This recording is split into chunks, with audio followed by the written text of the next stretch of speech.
Hello welcome back to our channel. നമുക്ക് ഇന്നൊരു travel വ്ളോഗാണ്. നമ്മളൊരു റോഡ് ട്രിപ്പ് പോവാണ്. പഞ്ചാബ് ടു കേരളയാണ്. അപ്പോൾ നമ്മൾ സാധനങ്ങളെല്ലാം പാക്ക് ചെയ്ത് എല്ലാം സെറ്റായി നമ്മൾ ഇറങ്ങിയിട്ടുണ്ട്. അപ്പോൾ നമ്മൾ ആദ്യത്തെ ഡെസ്റ്റിനേഷൻ കൊടുത്തിട്ടുണ്ടായിരുന്നു ഗോവയായിരുന്നു. അത് മാപ്പിലൊക്കെ സെറ്റ് ചെയ്തു നമ്മൾ പോവാണ്. ഡീറ്റെയിൽസ് ഒക്കെ ഞാൻ വഴിയെ ഷെയർ ചെയ്യുന്നുണ്ട് കേട്ടോ. അപ്പോൾ ഗോവയാണ് ആദ്യത്തെ നമ്മുടെ ഡെസ്റ്റിനേഷൻ. ഹലോ, നമ്മൾ നാട്ടിലോട്ട് പോവാണ്. ബൈ റോഡാണ് പോകുന്നത്. അപ്പോൾ പഞ്ചാബിൽ നിന്നാണ് ഇറങ്ങിയിട്ടുണ്ടായിരുന്നത്. പഞ്ചാബ്, രാജസ്ഥാൻ, ഗുജറാത്ത്, മഹാരാഷ്ട്ര, പിന്നെ ഗോവയിൽ നമ്മളൊരു 2 ദിവസം സ്റ്റേ പ്ലാൻ ചെയ്തിട്ടുണ്ട്. അങ്ങനെ പിന്നെ നാട്ടിലോട്ട് പോകാനാണ് പ്ലാൻ ഇപ്പോഴത്തെ. അപ്പോൾ ഇന്ന് ഒരു 25th ആയപ്പോഴാണ് നമ്മൾ ഇറങ്ങിയത്. രാവിലെ ഒരു 8 മണിയൊക്കെ ആകുമ്പോൾ ഇറങ്ങണം എന്നുണ്ടായി. പക്ഷേ ഇറങ്ങി വന്നപ്പോൾ ഒരു 11-11:30 ഒക്കെ ആയിട്ടുണ്ട്. ഇപ്പോൾ ഒരു 1.5 മണിക്കൂർ ആയിട്ടേ ഉള്ളൂ നമ്മൾ ഇറങ്ങിയിട്ട്. ഒരു 12:45 ഒക്കെ ആയി. അങ്ങനെ നമ്മളിപ്പോൾ പൊക്കോണ്ടിരിക്കുകയാണ്. നമ്മൾ ആദ്യമായിട്ടാണ് കേട്ടോ ഇത്രയും വലിയൊരു റോഡ് ട്രിപ്പ് പോകുന്നത്. അതായത് ഇത്ര കൂടുതൽ ഡിസ്റ്റൻസ്, അതുപോലെ ഇത്രയും ദിവസം എടുക്കും, ഒരാഴ്ചയെങ്കിലും എടുക്കും കേട്ടോ നമ്മൾ നാട്ടിലെത്താനായിട്ട്.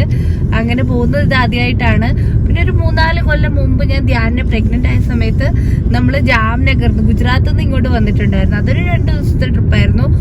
ഫസ്റ്റ് ഡേ ഇറങ്ങി ഒരു ദിവസം ഹോട്ടലിൽ സ്റ്റേ ചെയ്തു.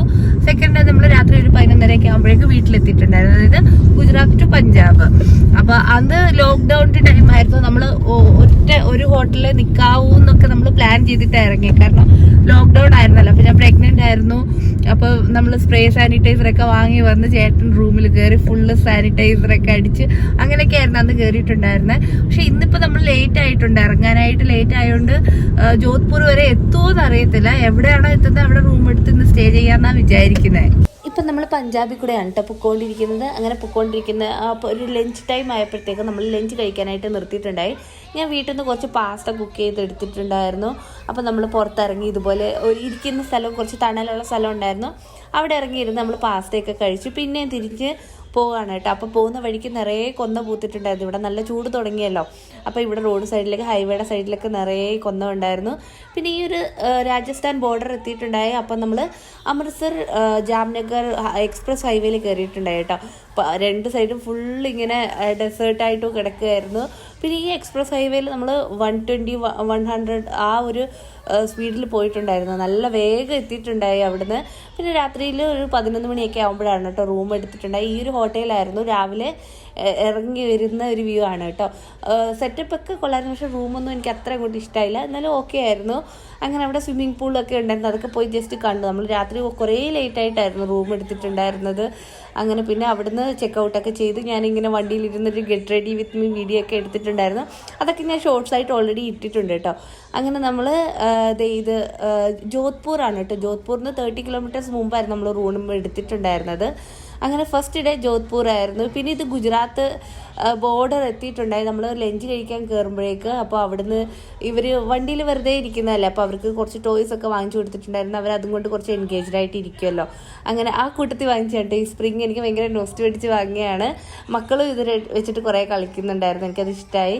പിന്നെ നമ്മൾ ഗുജറാത്ത് എത്തിയപ്പോഴാണ് കേട്ടോ ഒരു ചായ കുടിക്കാൻ കയറിയിട്ടുണ്ടായിരുന്നു. അങ്ങനെ അവിടുന്ന് ചായയൊക്കെ കുടിച്ച് ഇറങ്ങി. പിന്നെ രാത്രി ആകുമ്പോഴേക്കും നമുക്ക് ഇന്ന് സൂററ്റ് എത്തണമെന്ന് വിചാരിച്ചിട്ടുണ്ടായി. പക്ഷെ നമ്മൾ സൂററ്റ് എത്തിയില്ല. നമ്മൾ കുറച്ചൊന്ന് ഇറങ്ങാൻ ലേറ്റ് ആയിട്ടുണ്ടായിരുന്നു. അതുകൊണ്ട് അപ്പം പ്ലാൻ ചെയ്ത പോലെ സൂറത്ത് എത്തിയില്ല. പക്ഷെ വഡോദര എത്തിയിട്ടുണ്ടായിരുന്നു. അവിടുന്ന് നമ്മൾ റൂം എടുത്തിട്ടുണ്ടായിരുന്നു. അടിപൊളി റൂമായിരുന്നു കേട്ടോ. കുറേ ഫെസിലിറ്റി ഒക്കെ ഉണ്ടായിരുന്നു. നല്ല റൂമും നല്ല ക്ലീൻ എല്ലാം ആയിരുന്നു. അങ്ങനെ വഡോദരയാണ് നമ്മൾ സെക്കൻഡ് ഡേ നമ്മൾ സ്റ്റേ ചെയ്തിട്ടുണ്ടായിരുന്നത്. അവിടുന്ന് ഞാൻ കുറച്ച് വീഡിയോസൊക്കെ എടുത്തിട്ടുണ്ടായിരുന്നു. രാവിലെ റെഡി ആയിട്ട് ഒരു ഗെറ്റ് റെഡി വിത്ത് മീ, ഒരു ട്രാൻസിഷൻ വീഡിയോ ഒക്കെ ഈ ഒരു ഡ്രസ്സിലുള്ള വീഡിയോസൊക്കെ ഞാൻ എടുത്തിട്ടുണ്ടായിരുന്നു. അങ്ങനെ പിന്നെ അവിടുന്ന് റെഡിയായി നമ്മൾ ഇറങ്ങി. പിന്നെ അങ്ങോട്ട് കുറച്ച് വഡോദര കഴിഞ്ഞ് ഒരു സൂരത്തൊക്കെ ആകുമ്പോഴത്തേക്ക് നല്ല ബ്ലോക്കായിരുന്നു. റോഡിലൊക്കെ കുറേ ബ്ലോക്കൊക്കെ ഉണ്ടായിരുന്നു. അങ്ങനെ ഇന്നത്തെ നമ്മുടെ എത്തണം എന്ന് വിചാരിക്കുന്നത് മുംബൈ ആണ് കേട്ടോ. മുംബൈ ഔട്ട്സ്കേർട്സിൽ എവിടെയോ നമ്മൾ റൂം എടുത്തിട്ടുണ്ടായിരുന്നത്. ഇതൊക്കെ ഗുജറാത്തിൽ നിന്ന് നമ്മൾ കഴിച്ച സ്നാക്സ് ആണ് കേട്ടോ. അപ്പോൾ ഗുജറാത്ത് ഇങ്ങനെ ഫുഡിൻ്റെ ഒക്കെ വ്ളോഗൊക്കെ ഞാൻ അപ്പം തന്നെ ഷോർട്സ് ആയിട്ട് ഇട്ടിട്ടുണ്ടായിരുന്നു. അപ്പോൾ അതൊക്കെ ഞാൻ ഈ മെയിൻ വീഡിയോന്ന് ഞാൻ അങ്ങ് ഒഴിവാക്കിയിട്ടുണ്ടായി. നമുക്കില്ല മഹാരാഷ്ട്ര ഹൈവേ കൂടെ പോകുമ്പോൾ ഭയങ്കര പാടാണ് കേട്ടോ ഫുഡ് കിട്ടാനായിട്ട്. നമ്മൾ ലോങ് ജേർണിയും കൂടെ ആയതുകൊണ്ട് നമുക്ക് അങ്ങനെ ചെറിയ ഹോട്ടലിൽ നിന്നൊക്കെ കഴിക്കാൻ ഒരു പേടി ഉണ്ടാവുമല്ലോ. വയറിങ്ങനെ കേടായാലും പണി കിട്ടുമല്ലോ. അങ്ങനെ നല്ല റെസ്റ്റോറൻറ്റ്സ് ഒന്നും കിട്ടാൻ നല്ല പണിയായിരുന്നു. ഇങ്ങനെ അടുത്ത ദിവസം നമ്മൾ ഗോവയ്ക്ക് തിരിക്കുകയാണ് കേട്ടോ മഹാരാഷ്ട്രയിൽ നിന്ന്.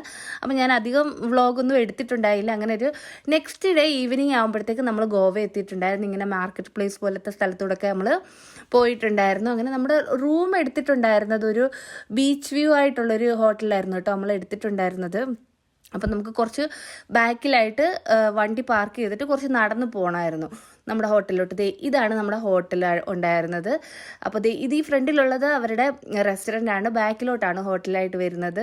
അത്യാവശ്യം തിരക്കേടില്ലാത്ത റൂംസൊക്കെ ആയിരുന്നു, നല്ല ക്ലീൻ ആയിരുന്നു, അത്യാവശ്യം സൗകര്യമൊക്കെ ഉണ്ടായിരുന്നു. അങ്ങനെ പിന്നെ നമ്മൾ അവിടെ നിന്ന് ഫ്രഷപ്പ് ആയിട്ട് വേഗം ബീച്ചിലോട്ട് ഇറങ്ങാമെന്ന് വിചാരിച്ചു, ഒന്ന് ചുറ്റി വരാമെന്ന് വിചാരിച്ചു. അങ്ങനെ നമ്മൾ ഇറങ്ങി. അപ്പോൾ നമ്മുടെ നിന്ന ഹോട്ടലിൻ്റെ ഫ്രണ്ടിലത്തെ ബീച്ചിൽ കണ്ടു അവിടെ ഒന്നുമില്ല, ഇരുട്ടായിരുന്നു. അവിടെ നിന്ന് നോക്കുമ്പോൾ ദൂരെ പാട്ട് കേൾക്കുന്നുണ്ടായിരുന്നു, അതുപോലെ ലൈറ്റ്സ് ഒക്കെ കാണുന്നുണ്ടായിരുന്നു കേട്ടോ. അപ്പോൾ നമ്മൾ വിചാരിച്ചു നമ്മൾ ഈ ബീച്ചിൽ കൂടെ തന്നെ വെള്ളത്തിൽ കൂടെ ഒക്കെ ഇങ്ങനെ നടന്ന് അവിടെ എത്തുമ്പോൾ അവിടെ കുറേ റെസ്റ്റോറൻറ്റ്സും അതുപോലെ ഡാൻസ് പാർട്ടിയൊക്കെ നടക്കുന്നുണ്ടായിരുന്നു. അങ്ങനെ നമ്മൾ ആ തിരക്കുള്ളിടത്ത് കയറിയില്ല, ഇപ്പുറത്തെ റെസ്റ്റോറൻറ്റിൽ കയറിയിട്ടുണ്ടായിരുന്നു. ആദ്യമൊക്കെ കുറച്ച് വിയേഡായിട്ട് തോന്നി കേട്ടോ ഡാൻസിനൊക്കെ ജോയിൻ ചെയ്യാനായിട്ട്. പിന്നെ നമ്മളിരുന്ന ഹോട്ടലിലും ആൾക്കാരൊക്കെ ഡാൻസ് ചെയ്യാൻ തുടങ്ങിയപ്പോൾ നമ്മൾ പതുക്കെ ഡാൻസൊക്കെ ചെയ്ത് തുടങ്ങിയിട്ടുണ്ടായി. പിന്നെ ഇവിടുന്ന് സ്നാക്സ് മാത്രം കഴിച്ചിട്ടുള്ളായിരുന്നു. പിന്നെ നമ്മൾ റൂമിൽ പോയി സ്നാക്സ് ഒക്കെ കഴിച്ചു, അവിടെ കിടന്ന് ഉറങ്ങുകയാണ് കേട്ടോ ചെയ്തത്. അടുത്ത ദിവസമാണ് ഇറങ്ങുന്നത്. അങ്ങനെ ഇത് നമ്മുടെ ഗോവയിലെ ഡേ 2 ആണ്. ഇന്നലെ ഈവനിങ് ആണ് നമ്മൾ വന്നിട്ടുണ്ടായിരുന്നത്. നൈറ്റ് നമ്മളിങ്ങനെ ബീച്ചിൽ കൂടെ കുറേ നടക്കുകയൊക്കെ ചെയ്തിട്ടുണ്ടായിരുന്നു. അപ്പോൾ രാവിലെ നമ്മളെല്ലാവരും റെഡി ആയിട്ടുണ്ട്, നല്ല ചൂട്, സ്വെറ്റായിക്കൊണ്ടിരിക്കുന്നുണ്ട്.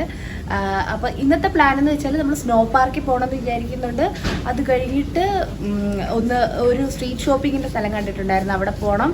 അത് കഴിഞ്ഞിട്ട് രാത്രി ബീച്ചിലൊക്കെ കളിക്കാമെന്നാണ് ഇന്നത്തെ പ്ലാൻ ചെയ്തിട്ടുള്ളത്. അങ്ങനെ നമ്മൾ നിന്ന റെസ്റ്റോറൻറ്റിൽ നിന്ന് തന്നെ രാവിലെ ബ്രേക്ക്ഫാസ്റ്റ് ഒക്കെ കഴിച്ച് ഇതുപോലെ ബീച്ച് വ്യൂ ഒക്കെ കണ്ട് നമ്മൾ റിലാക്സ്ഡ് ആയിട്ടിരുന്ന് ബ്രേക്ക്ഫാസ്റ്റ് ഒക്കെ കഴിച്ചിട്ട് സ്നോ പാർക്കിൽ പോയിട്ടുണ്ടായിരുന്നു കേട്ടോ. സ്നോ പാർക്കിൽ നമ്മൾ ഞാനും മക്കളും മാത്രമേ കയറിയിട്ടുണ്ടായിരുന്നുള്ളൂ. മക്കൾ കുറച്ച് നേരം എൻജോയ് ചെയ്ത്. ധ്യാനിൻ്റെ ബൂട്ടിനകത്തൊക്കെ സ്നോ കയറിയിട്ട് അവന് വേഗം ഇറങ്ങേണ്ടി വന്നു കേട്ടോ. നമ്മൾ പിന്നെ വേഗം ഇങ്ങനെ ഇറങ്ങിയിട്ടുണ്ടായി, പക്ഷെ നല്ല രസമുണ്ടായിരുന്നു. പിന്നെ നമ്മൾ ഈ ഒരു തണ്ടർ പാർക്കിൽ പോയി. ഈ തണ്ടർ പാർക്കിൽ പോയത് സ്നോ പാർക്കിൽ പോയതൊക്കെ ഞാൻ ഓൾറെഡി ഷോർട്സ് ആയിട്ട് ഇട്ടിട്ടുണ്ട് കേട്ടോ. ഈ ധ്രുവിൻ്റെ പ്രായത്തിലുള്ള പിള്ളേർക്കൊക്കെ ഭയങ്കര ക്യൂരിയോസിറ്റി ഉണ്ടാകുന്നൊരു സാധനം കേട്ടോ ഇത്. നല്ല രസമുണ്ടായിരുന്നു. പിന്നെ അവിടെ നമ്മൾ ഇറങ്ങിയിട്ട് ഇങ്ങനെ സ്ട്രീറ്റ് ഷോപ്പിങ്ങിന് പോയി. ധ്യാനിന് മക്കൾക്ക് രണ്ടുപേർക്ക് ഇങ്ങനെ ബീച്ചിലെ മണ്ണിൽ കളിക്കാനുള്ള ടോയ്സൊക്കെ വാങ്ങിക്കാനുണ്ടായിരുന്നു. അതൊക്കെ വാങ്ങിച്ച് നമ്മൾ പിന്നെ വൈകുന്നേരം ആകുമ്പോഴത്തേക്ക് ലഞ്ച് വന്നിട്ട് കഴിച്ചു കേട്ടോ. റെസ്റ്റോറൻറ്റിൽ വന്നിട്ട് ലഞ്ച് കഴിച്ചു. എന്നിട്ട് കുറച്ച് നേരം റെസ്റ്റ് എടുത്തിട്ട് നമ്മൾ ബീച്ചിലോട്ട് ഇറങ്ങുകയാണ്. ഇവർ രണ്ടും ഭയങ്കര എക്സൈറ്റഡ് ആണ്. ഇത് ഞാൻ മീഷോ എന്ന് വാങ്ങിച്ചാണ് കേട്ടോ ഈ രണ്ടുപേരും ഇട്ടേക്കുന്നത്. ഇത് മറ്റേ സ്വിം വെയർ ആണ്, നമ്മുടെ പൂളിലൊക്കെ ഇടാൻ പറ്റിയ ടൈപ്പ് ക്ലോത്താണ്. അപ്പോൾ അവർ രണ്ടുപേരും ഭയങ്കര എക്സൈറ്റഡ് ആയിട്ട് ഇറങ്ങുകയാണ് ബീച്ചിൽ കളിക്കാനായിട്ട്. ഒരു ഈവനിങ് ഒക്കെ ആയപ്പോഴത്തേക്കാണ് നമ്മൾ ഇറങ്ങിയിട്ടുണ്ടായിരുന്നു. നമ്മുടെ ബീച്ചിലെങ്ങും ആരും ഉണ്ടായില്ല. കുറേ നേരത്തേക്ക് ആൾക്കാർക്ക് ഇങ്ങനെ പാസ് ചെയ്ത് പോകുന്നതല്ലാണ്ട് ഒരു തിരക്കും ഉണ്ടായില്ല. അത് എനിക്ക് തോന്നുന്നത് ആ ഹോട്ടലിൻ്റെ പ്രൈവറ്റ് ബീച്ചാണ് തോന്നുന്നത്. അതുകൊണ്ട് അതുപോലെ ഉണ്ടായിരുന്നു കേട്ടോ. അധികം ആളൊന്നും ഉണ്ടായില്ല. നല്ലതായിട്ട് നമ്മളവിടെ കുറേ നേരം നമ്മൾ സ്പെൻഡ് ചെയ്തു, സൺസെറ്റൊക്കെ കണ്ടു. ഇവർ രണ്ടുപേരും വെള്ളത്തിൽ കളി തന്നെയായിരുന്നു. ധ്യാനിന് പിന്നെ ഇത്തിരി പേടിയൊക്കെ ഉണ്ട് കേട്ടോ. അവൻ വെള്ളം വരുമ്പോൾ തിരിഞ്ഞോടുകയൊക്കെ ചെയ്യലുണ്ട്. ധ്രുവിന് ഒരു പേടിയും ഉണ്ടായില്ല. ധ്രുവ് ഇറങ്ങി പോവായിരുന്നു. അവനെ പിടിച്ച് വെക്കേണ്ട അവസ്ഥയായിരുന്നു. അങ്ങനെ പിന്നെ തിരിച്ചു വരുമ്പോൾ നമ്മുടെ റെസ്റ്റോറൻറ്റിൻ്റെ ഫ്രണ്ടിൽ തന്നെ ഇതുപോലെ ഷവറും പൈപ്പും ഒക്കെ വെച്ചിട്ടുണ്ട്. നമുക്ക് അവിടുന്ന് തന്നെ ആ മണ്ണൊക്കെ ഒന്ന് കുളിച്ച് കഴുകി കളഞ്ഞിട്ട് നമുക്ക് റൂമിൽ പോയാൽ മതിയല്ലോ. അങ്ങനെ പിന്നെ നമ്മൾ ഇറങ്ങിയത് ഒന്ന് ഫ്രഷ് ആയിട്ട് ഇറങ്ങിയത് ഡിന്നർ കഴിക്കാമെന്ന് വിചാരിച്ചു, പുറത്തുനിന്ന് കഴിക്കാമെന്ന് വിചാരിച്ചിട്ട് ഇറങ്ങിയാണ്. അങ്ങനെ പോകുന്ന വഴിക്ക് നമ്മൾ കാഷ്യൂ നട്ട്സ് ഒക്കെ വാങ്ങിക്കാനുണ്ടായിരുന്നു. ഗോവ അതിൽ സ്പെഷ്യലാണല്ലോ. അങ്ങനെ കാഷ്യൂ നട്ട്സ് ഒക്കെ വാങ്ങി. അങ്ങനെ ഇവർ 3 പേരൂടെ ഈ ഒരു റെസ്റ്റോറൻറ്റിൽ കയറിയിരുന്നു. ആ സമയത്ത് ഞാൻ ഒറ്റയ്ക്ക് പോയിട്ട് കുറച്ച് ഷോപ്പിംഗ് ഒക്കെ ചെയ്യാമെന്ന് വിചാരിച്ച് ഞാൻ ഇറങ്ങിയിട്ടുണ്ടായി. അപ്പോൾ നടക്കണമായിരുന്നു. അപ്പോൾ മക്കളെയും കൊണ്ട് പോയാൽ അത് പിന്നെ ഭയങ്കര ഇതാവുമല്ലോ വിചാരിച്ചിട്ട് ചേട്ടൻ പറഞ്ഞാൽ ഞാൻ ഒറ്റയ്ക്ക് പോക്കോ. എനിക്ക് ഒറ്റയ്ക്ക് പോകാൻ ഇഷ്ടമാണ്. അങ്ങനെ പിന്നെ ഞാൻ ഒറ്റയ്ക്ക് പോയി കുറച്ച് ഷോപ്പിംഗ് ഒക്കെ ചെയ്ത് തിരിച്ച് വന്ന് ഭക്ഷണമൊക്കെ കഴിച്ചു. പിന്നെ ഇത് അടുത്ത ദിവസത്തെയാണ് കേട്ടോ. അടുത്ത ദിവസം നമ്മൾ ഇപ്പോൾ 2 ദിവസമായല്ലോ. അടുത്ത ദിവസം നമ്മൾ സൗത്ത് ഗോവയിലോട്ടാണ് പോകുന്നത്. സൗത്ത് ഗോവയിൽ ഭയങ്കര കാമായിട്ടുള്ള ബീച്ച് കേട്ടോ. അധികം നല്ല തിരക്കേ ഉണ്ടായില്ല. ഇത് നല്ലൊരു റെസ്റ്റോറൻ്റ് ആയിരുന്നു കേട്ടോ. നമ്മൾ അവിടെ ചെന്നിട്ട് ലഞ്ച് കഴിക്കാൻ കയറിയതാണ്. നല്ല ആംബിയൻസും കാര്യങ്ങളൊക്കെ ഉള്ളതായിരുന്നു. പിന്നെ ലഞ്ചൊക്കെ കഴിച്ചിട്ട് നമ്മൾ ഈ ഒരു ഹോട്ടലിലായിരുന്നു കേട്ടോ റൂം എടുത്തത്. ഇവിടെ വന്നതിൽ എനിക്ക് ഏറ്റവും ഇഷ്ടപ്പെട്ടത് ഈ ഒരു ഹോട്ടലാണ് കേട്ടോ. നല്ല റൂമും നല്ല സർവീസും ഒക്കെ ആയിരുന്നു. ഏറ്റവും സ്പെഷ്യലായിട്ടുള്ളത് അവിടെ സ്വിമ്മിംഗ് പൂളിലുണ്ടായിരുന്നു. അതായിരുന്നു കേട്ടോ ഭയങ്കര അട്രാക്ഷൻ ആയിട്ടുണ്ടായിരുന്നത്. പിന്നെ നമുക്ക് കുറച്ച് സമയം ഉണ്ടായിരുന്നു റെസ്റ്റ് എടുക്കാനായിട്ട്. അതായത് വെയിൽ ആറുന്നിടം വരെ നമ്മൾ റൂമിൽ റെസ്റ്റ് എടുത്തു. ഈ സമയത്ത് ഞാൻ ബാൽക്കണി വന്നിരുന്നിട്ട് ഒരു ലൈവൊക്കെ പോയിട്ടുണ്ടായിരുന്നു യൂട്യൂബിൽ. അത് കഴിഞ്ഞിട്ട് പിന്നെ നമ്മൾ ഡ്രസ്സൊക്കെ ചേഞ്ച് ചെയ്ത് നമ്മൾ പൂളിലോട്ട് പോകാൻ ഇറങ്ങുകയാണ്. ഡ്രസ്സൊക്കെ ചേഞ്ച് ചെയ്തിട്ട് അപ്പം നമ്മൾ ഇതുവരെ കയറിയ എല്ലാ ഹോട്ടലിലും അധികം ചില ഹോട്ടലിലൊക്കെ പൂളുണ്ടായിരുന്നെങ്കിൽ നമുക്കൊന്നും യൂസ് ചെയ്യാൻ പറ്റിയിട്ടുണ്ടായില്ല. കാരണം നമുക്ക് അടുത്ത ദിവസം തന്നെ ഇറങ്ങേണ്ടതായിരുന്നല്ലോ. അപ്പം ഇവിടെ നമ്മൾ മാക്സിമം യൂസ് ചെയ്ത് കേട്ടോ. ഇങ്ങനെ സ്നാക്സ് ഒക്കെ വാങ്ങിച്ച് ഇതേ ആ ചെയറിൽ ഇങ്ങനെ വെച്ചിട്ട് ഇടയ്ക്കിടയ്ക്ക് പോയി സ്നാക്സ് കഴിച്ച് പിന്നെ ഇരുട്ടുന്നിടം വരെ നമ്മൾ പൂളിൽ കളിച്ചിട്ടുണ്ടായിരുന്നു. അങ്ങനെ പിന്നെ ഇരുട്ടി കഴിഞ്ഞപ്പോൾ നമ്മൾ റൂമിൽ പോയി കുളിച്ച് ഫ്രഷ് ആയിട്ടൊക്കെ വന്ന് ഡിന്നർ കഴിക്കാനായിട്ട് ഇത് ഇവിടെ തന്നെ റെസ്റ്റോറൻറ്റ് ഉണ്ട്. അവിടെ പോയിട്ട് നമ്മൾ ഡിന്നർ ബഫേ ആയിരുന്നു, അത് കഴിച്ചു. ഇതൊക്കെ ഷോർട്സ് ഇട്ടുകൊണ്ട് ഞാനതൊക്കെ ഒഴിവാക്കി കേട്ടോ. ബ്രേക്ക്ഫാസ്റ്റും ബഫേ തന്നെയായിരുന്നു. അത് അധികം കഴിക്കാൻ പറ്റില്ല കേട്ടോ, പിന്നെ ഇറങ്ങേണ്ടതല്ലേ. അങ്ങനെ പിന്നെ അവിടുന്ന് നല്ല ഭക്ഷണമായിരുന്നു കേട്ടോ, അടിപൊളി ഭക്ഷണമായിരുന്നു, അടിപൊളി ഹോട്ടലായിരുന്നു. എനിക്ക് ഭയങ്കരമായിട്ട് ഇഷ്ടമായിട്ടുണ്ടായി. അങ്ങനെ ബ്രേക്ക്ഫാസ്റ്റ് ഒക്കെ കഴിച്ച് നമ്മൾ പാക്ക് ചെയ്തത് ഇവിടുന്ന് ഇറങ്ങുകയാണ്. ഇറങ്ങിയിട്ട് എനിക്ക് ഭയങ്കരമായിട്ടൊരു നമുക്കൊരു ഇറങ്ങുമ്പോൾ ഭയങ്കര ഒരു സങ്കടം തോന്നിയിട്ട് പിന്നെയും നമ്മൾ ബീച്ചിൻ്റെ സൈഡിൽ പോയിട്ട് ഇതുപോലെ കുറച്ച് ഫോട്ടോയും വീഡിയോ ഒക്കെ എടുത്തിട്ടുണ്ടായിരുന്നു. അങ്ങനെ കേരളം വരെ നമുക്ക് മഴയെ കിട്ടിയിട്ടുണ്ടായില്ല. ഒരു കാസർഗോഡ് കഴിഞ്ഞപ്പോൾ തൊട്ട് ഇടയ്ക്കിടയ്ക്ക് മഴയുണ്ടായിരുന്നു. അന്നത്തെ ദിവസം നമ്മൾ കോഴിക്കോട് ചേട്ടൻ്റെ ഒരു ഫ്രണ്ടിൻ്റെ വീട്ടിലായിരുന്നു സ്റ്റേ ചെയ്തിട്ടുണ്ടായിരുന്നത്. പിന്നീട് അങ്ങോട്ട് ഞാൻ അധികം വ്ളോഗേ ചെയ്തില്ല. അങ്ങനെ നെക്സ്റ്റ് ഡേ നൈറ്റ് ആകുമ്പോഴേക്കാണ് കേട്ടോ നമ്മൾ തിരുവല്ല എത്തിയിട്ടുണ്ടായിരുന്നത്. തിരുവല്ല ചേട്ടൻ്റെ വീട്ടിലോട്ടാണ് നമ്മൾ ആദ്യം പോയിട്ടുണ്ടായിരുന്നത്. അങ്ങനെ മെയ് 25 തുടങ്ങിയ ജേർണി നമ്മൾ ജൂൺ 1 അവസാനിപ്പിച്ചത്. അങ്ങനെ ഒരു 8 ദിവസത്തെ ലോങ് ജേർണി ആയിരുന്നു. ഞാനൊരു 2 കൊല്ലം കൂടിയിട്ടാണ് കേട്ടോ നാട്ടിലോട്ട് പോകുന്നത്. അപ്പോൾ അത്ര തന്നെയുള്ള വീഡിയോ ഇഷ്ടമായിട്ടുണ്ടെങ്കിൽ ചാനൽ കൂടെ സബ്സ്ക്രൈബ് ചെയ്തേക്കണേ. ബൈ.